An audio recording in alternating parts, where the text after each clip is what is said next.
Na edição de hoje você vai ver: Polícia Civil descobre drogas enterradas em casa próximo a Montemor. Campanha Pirataria é Crime continua na cidade e máquinas caça-níquel são apreendidas. Indaiatuba tem representante em concurso nacional de plastimodelismo. Isso e muito mais você assiste agora no Indaiá Notícias.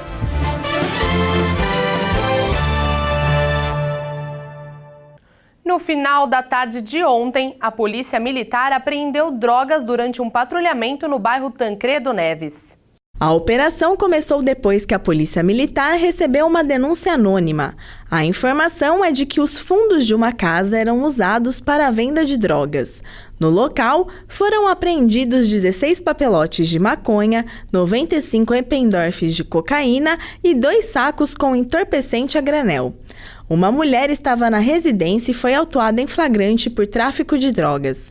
A auxiliar de produção, de 43 anos, não ofereceu resistência e assumiu que era paga para guardar o entorpecente. Ela foi encaminhada à cadeia feminina de Paulínia e a droga ao Instituto de Criminalística de Campinas. E essas não foram as únicas drogas apreendidas ontem. A Polícia Civil encontrou entorpecentes enterrados em uma residência próximo à cidade de Montemor. Tudo aconteceu depois que a polícia recebeu uma denúncia que o casal transportava droga em seu veículo. Os investigadores conseguiram interceptar o carro na estrada que vai para a cidade de Montemor. E depois que a mulher de 40 anos assumiu que transportava a droga embaixo de suas roupas, o homem, também de 40 anos, confessou que armazenava entorpecentes no terreno vizinho à sua casa. Ao todo, foram localizados mais de 1,3 kg de maconha, 100 gramas de crack e 600 gramas de cocaína que estavam enterrados em um buraco camuflado na chácara.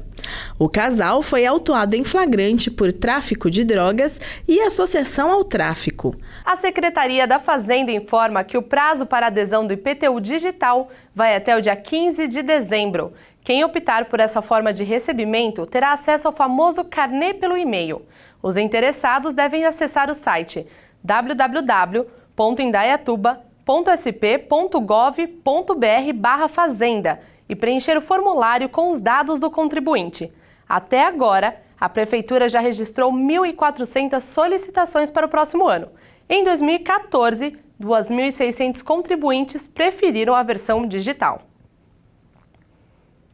E chegou o momento de sabermos onde vão estar funcionando os radares amanhã aqui na nossa cidade.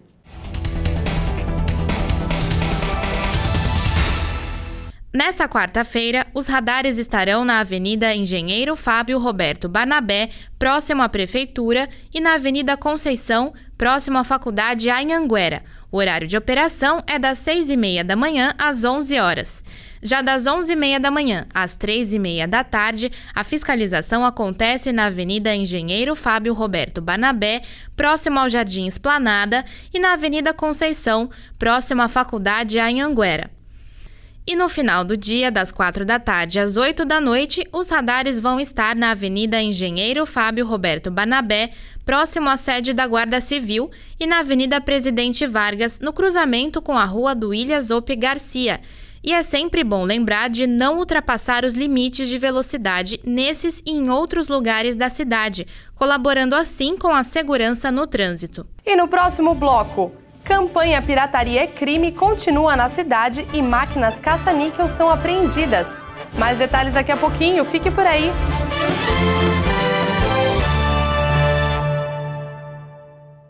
E as ações da campanha contra a pirataria do Ministério Público continuaram no dia de hoje. Máquinas caça-níquel foram apreendidas. Na manhã de hoje, 3 máquinas caça-níquel foram recolhidas de um bar próximo ao condomínio Vale das Laranjeiras. Integrantes da Polícia Civil e Militar fizeram a vistoria do local e encontraram os produtos que foram retirados pela Secretaria do Meio Ambiente e Urbanismo. A operação contou também com a equipe da Vigilância Sanitária, que aproveitou para checar as condições do bar. A campanha Pirataria é Crime, lançada este mês pelo Ministério Público em parceria com a Prefeitura e as forças policiais da cidade, tem como principal objetivo conscientizar as pessoas sobre as consequências da comercialização de produtos falsificados. Para o aposentado Benedito Bandeira, esse comércio também é uma forma de emprego. Eu não vendo, mas sou a favor de quem vende, é melhor vender do que roubar. A lojista Simone já consumiu produtos falsificados, mas hoje é contra esse tipo de comercialização. Já. Uma bolsa. Há muito tempo atrás, da Vitor Hugo, e eu achei que teve uma época que eu achei que não devia usar mais porque ficava estranho, sabe? O pessoal achava... Hoje em dia acho que eu não teria nem coragem de comprar uma verdadeira, porque não sabe mais se é falso, se é verdadeiro, então perdeu um pouco o sentido as grandes marcas, né, por esse motivo. Então eu sou, assim, contra, né, mas também tem aquele detalhe, né, se a gente falar sobre contra e tem muita gente empregada, eu acho que é meio complicado falar esse assunto.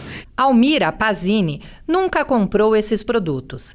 Ela diz preferir qualidade no momento das compras. Não, e nem gosto, porque eu não gosto, eu gosto de coisa boa, né?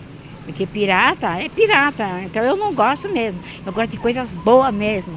Coisa pirata não pode, tem que quebrar mesmo.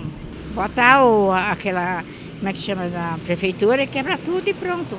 Porque pirata, o que é isso? Vamos comprar coisas boas para aumentar a cidade, agitar. Por que pirata, né? Na verdade, sou contra, não gosto. Normalmente, o que mais atrai os consumidores são o preço e a facilidade de encontrá-los.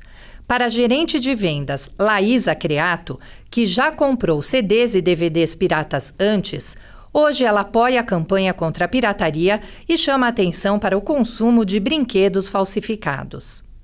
Eu acho bem interessante, porque a gente precisa mesmo conscientizar mais as pessoas com o uso da pirataria, porque a gente pensa muito em CDs, DVDs, bolsas, acessórios, mas a gente tem que pensar também que tem uma parte interessante, que tem a parte de brinquedos e produtos infantis, né? Que também são nocivos à saúde, tem os riscos à saúde e à segurança das crianças. E isso acho que as pessoas esquecem um pouco. E mais de 76% das crianças da cidade já foram imunizadas contra o sarampo. Até o segundo dia D da campanha, que aconteceu no sábado, dia 22, mais de 8.300 crianças já tinham sido vacinadas. Já para a vacina contra a paralisia infantil, que é a famosa gotinha, até agora, 9.000 crianças entre 6 meses e 5 anos incompletos foram imunizadas. A campanha nacional vai até sexta-feira agora, dia 28. E ainda dá tempo de levar a criançada até uma UBS mais próxima com um documento de identidade e a carteirinha e vacinar. Vamos falar de educação. No quadro de hoje, o pedagogo e psicanalista Nelson Gervoni vai falar sobre um tema delicado: limites e regras para as crianças.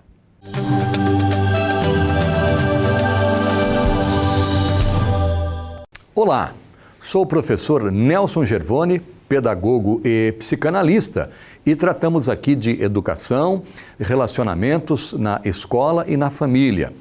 Hoje nós vamos falar sobre o estabelecimento de limites para a criança. Os limites e as regras para a criança são muito importantes. Sem essas regras e limites, a criança não consegue estruturar a vida na medida em que forem crescendo. Pais que não colocam limites geralmente agem pensando que estão tratando seus filhos com amor.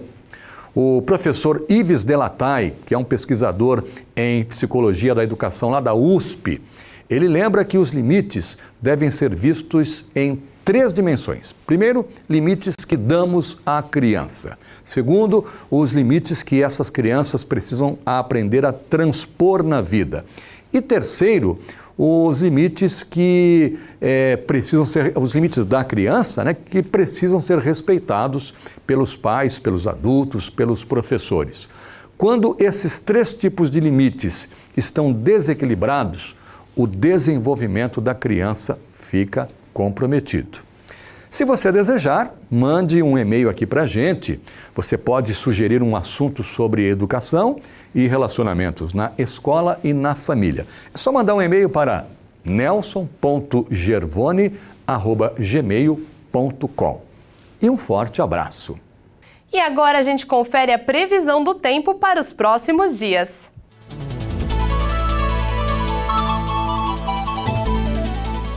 A quinta-feira deve continuar com céu nublado e pancadas de chuva. A temperatura fica entre máxima de 27 graus e mínima de 21. Na quinta-feira, o sol aparece pouco e deve chover também a qualquer hora do dia. A máxima pode chegar a 30 graus e a mínima 21. Já na sexta-feira, o céu continua com muitas nuvens, mas não chove. A temperatura varia entre máxima de 29 graus e mínima de 17. E depois do Indaiá Notícias, tem Planeta Esporte na programação. Conta pra gente um pouquinho do que tem hoje, Giovana. Daqui a pouquinho você vai ver o torneio de beisebol Circuito das Frutas na Assemb e mais resultados dos nossos atletas nos Jogos Abertos de Bauru. O Planeta Esporte começa logo depois do Indaiá Notícias. Até já! E no próximo bloco você confere. Indaiatuba tem representante em concurso nacional de plastimodelismo. O intervalo é rapidinho, eu já volto.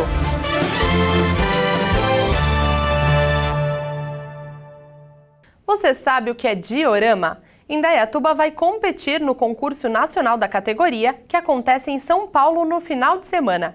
E o Indaiá Notícias traz os detalhes agora para você sobre essa arte. Retratar um lugar, um personagem, um momento. Isso é uma das coisas que um diorama representa. Ele pode ser considerado uma maquete que exige muito trabalho, dedicação e atenção aos detalhes e que sempre conta uma história. Ele seria, vamos dizer assim, uma maquete, só que diferente de uma maquete, é uma maquete que conta uma história. Então, a partir de um fato histórico, você desenvolve com diversos materiais, não só o projeto arquitetônico ou geológico do local onde esse fato aconteceu, mas também a história que aconteceu naquele momento. O Birajara Toledo é um artista e se dedica aos dioramas há quase 2 anos. A arte começou para suprir o tempo livre e virou fascinação. As obras são inspiradas principalmente nos relatos que ouviu quando trabalhou em um asilo de veteranos de guerra da Cruz Vermelha nos Estados Unidos há 8 anos. Nesse asilo a gente tinha veteranos de Segunda Guerra Mundial, Guerra da Coreia e Guerra do Vietnã. E essas pessoas faziam parte do tratamento, conversar, contar, desabafar sobre os traumas vividos naquela época. Quando não são encontradas prontas, o Birajara fabrica as próprias peças. Os materiais variam e vêm de muitas maneiras, desde os recicláveis aos comprados pela internet. Então, as bases sempre são madeira reciclada de móveis antigos, não, móveis descartados. Eu uso para base, eu uso isopor, eu uso barro, muitos tipos de cola diferentes, tintas as mais diversas, metal, madeira, pó de café, chamate, chimarrão, areia, tudo que vá compor e mostrar para mim a possibilidade de estar desenvolvendo aquele fato naquele momento. O artista plástico compete na edição de número 28 da Convenção Nacional de Plastimodelismo, o mais importante concurso dessa modalidade no Brasil, que acontece nesse final de semana na cidade de São Paulo. O tema são os 70 anos da Batalha da Normandia, conhecida como a maior invasão marítima da história e que reuniu 3 milhões de soldados. O Birajara reconstrói uma das batalhas da Segunda Guerra Mundial há 7 meses e o projeto, dividido em 2 partes, ainda não está terminado. Ele escolheu reproduzir a chegada dos soldados em um local dominado pelos alemães. 7 meses atrás eu iniciei o projeto, buscando fotos, estudando a história daquele momento dentro do evento. E foi a partir daí que eu desenvolvi esse meu diorama que conta a invasão da Normandia, mais o momento do 2º de Rangers, que escalaram as falésias para destruir os canhões 155 milímetros que atacariam as praias de Omaha Beach. Para competir, é necessário seguir 3 regras básicas, analisadas pelos jurados. Ele tem algumas regras básicas que seriam: você, para as competições, vamos dizer assim, você teria que ter pelo menos 4 personagens, um meio de transporte, seja uma bicicleta até um foguete, uma nave, um avião. Você tem que ter um meio de transporte, 4 personagens e contar uma história. Para o Birajara Toledo, mais do que expor sua arte, o diorama é uma maneira de educar, transmitir conhecimento e homenagear quem viveu a história. Uma forma muito importante, tanto de contar, educar, contar para outras gerações o que foi, o que aconteceu, os atos de heroísmo, medo, terror vivido por essas pessoas, mas também eu encaro como uma forma de homenagear essas pessoas que eu convivi e que eu tanto aprendi na minha vida. O SAI concluiu na semana passada o desassoreamento do primeiro lago do Parque Ecológico. O processo começou em julho e consiste na retirada dos bancos de areia que se formaram no lago. A profundidade, que chegou a meio metro, hoje é de 2 metros. A próxima etapa é fazer o mesmo processo com o lago próximo ao chafariz. O prazo de conclusão do trabalho é de 60 dias. O córrego Barnabé é responsável por aproximadamente 8% do abastecimento da cidade e recebe boa parte das chuvas, que acabam levando lixo e outros materiais das ruas para o fundo do lago. Por isso, é importante procurar o local correto para descartar esses detritos. E agora é hora de conferir as vagas disponíveis no PAT aqui da nossa cidade.